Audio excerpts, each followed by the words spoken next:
Hello viewers, मी अश्विनी गायकवाड तुमचं खूप खूप स्वागत करते माझ्या ब्लॉगमध्ये, ज्याचं नाव आहे आशुजितू ब्लॉग्स. पाऊस मोठा आला आणि मोठ्या पावसात मी ब्लॉग करते, म्हणून मी असं बोलते पटापटा गडबडीत. मोठा पाऊस आला बघा आणि मी कुठे अशी ह्याची एक्साइटमेंट असेल तुम्हाला. ओरडून बोलते कारण पावसाच्या आवाजात माझा आवाज येईल की नाही माहिती नाही, ओरडून बोलावं लागेल ना. मग मी आहे भाऊच्या धक्क्याला डॉकयार्डमध्ये आणि ह्याला काय बोलतात अर्णव? भाऊचा धक्काच ना. हां, तर भाऊच्या धक्क्यालाच आहे मी. आणि आम्ही आणि अर्णव चाललोय अलिबागला. ऑलवेज अलिबागला काहीही ऑप्शन नव्हतं, म्हणून भाऊच्या धक्क्यालाच यावं लागलं आहे आम्हाला ऑप्शन शोधत. तर चला, आता पाऊस जोरात आला, मोबाईल भिजतोय. बाकीचा ब्लॉग पाऊस थांबला की करते. आता अर्णव पास घ्यायला गेलाय. जा आता पास घ्या. मी काय बोलू, कारण बोर्डिंग पास घेतला. बोर्डिंग पास असतो असा, म्हणजे आमचं दोघांचं आणि आमच्या गाडीचं तिकीट, अशी 3 तिकीटं भेटली आम्हाला. बोट अजून दिसतंय ना, पण येईल एवढ्यात. म्हणजे तिचं टायमिंग जे आहे त्यावेळेत येत असेल. अर्धा तास अगोदरच आम्हाला बोर्डिंग वगैरे करायला लावलं, चेकिंग करायला लावली, बॅगची चेकिंग झाली, सगळं झालं. काय सीन आहे बघा ना, मस्त होड आहेत ना ना. तर सगळ्या बंद आहेत, पावसातून सगळ्या बंद असतात. हा ही इन्फॉर्मेशन एक द्यायची होती की पावसातून सगळ्या होड्या बंद असतात. आणि फायनली आमची वेटिंग संपली, आमची फेरी आली बघा, M2M. येस. कोण? हां,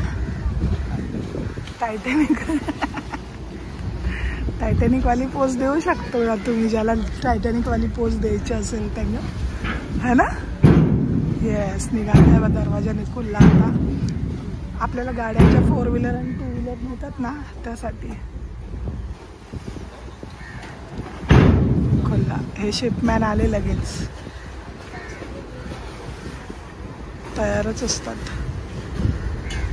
तरी ह्याच्यात जातं, केवढी मोठी आहे ना बा हे. अशी वाटत होती लांबून किती छोटीशी दिसते, पण आतमध्ये बघा केवढी स्पेस आहे. आतमध्ये मला वाटतं भरपूर गाड्यांसाठी स्पेस आहे ना अर्णव. किती गाड्या राहतील आतमध्ये ह्याच्या? मला वाटतं जवळजवळ 100 गाड्या तरी राहत असतील ना अंदाजे. हा अर्णव,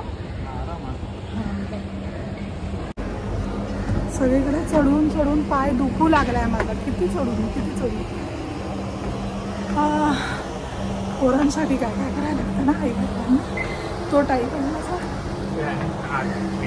कुठे आत वेटिंग एरियात पण बसू शकतो बघा. बसलेला केवढ्या सीट्स आहेत, मी खूप तिथपर्यंत. आता मी तिकडे वगैरे जाणार नाही, इथूनच दाखवते, कारण मला तर उठवत नाही.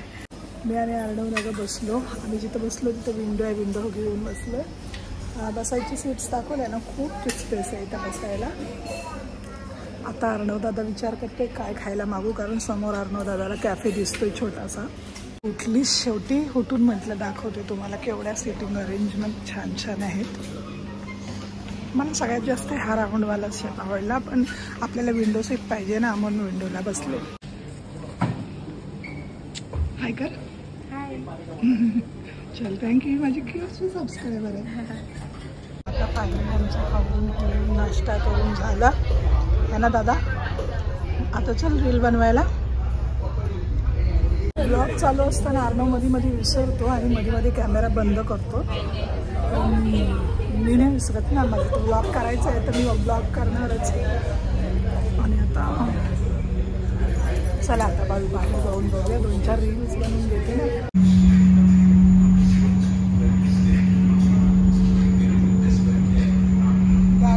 लाईनीत लागले. आमच्या बाकी रोडमध्ये गाणी चालू आहेत, त्याच्यामुळे कॉपीराईट लागायची भीती वाटते ना अर्णव. पण सीन बघ किती सुंदर आहे. आणि आता अर्णव गेला गाडी काढायला. येल्लो ड्रेसवाले पण आपले फॉलोअर्स आहेत, जे सांगतात की नेहमी ते आपले व्हिडिओज बघतात.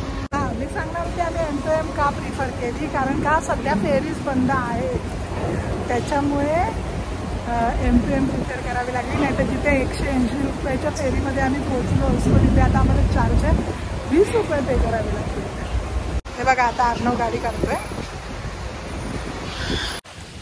पाणी बघा तेवढं भरलं आहे, आणि एवढ्या पाण्यात आम्हाला वाटलं की सरकारी काम आहे तर गर्दी नसेल, पण किती लोक तिथे आले आहेत बापरे. कारण सरकारी काम जर असलं की माणसाला रखडवतात. म्हणून पाण्यात पण लोक आलेत आमच्यासारखी. काय करणार ना. बघितलं किती पाणी भरले. आता स्कूटीवरती आम्ही बसणार ना तर व्हिडिओ करता येणार नाही. त्याच्यामुळे आता मी आजच्या ब्लॉगची एंड इथंच करते, कारण मला माहिती आहे आता डायरेक्ट घरी जाऊनच व्हिडिओ करावा लागणार आहे. मध्ये जर कुठे थांबलो तर पुन्हा शूट करून टाकवेन. कुठेतरी थांबावंच लागेल ना. हां बघूया. तर आजचा व्हिडिओची एंड इथेच करते येणार ना. Bye bye.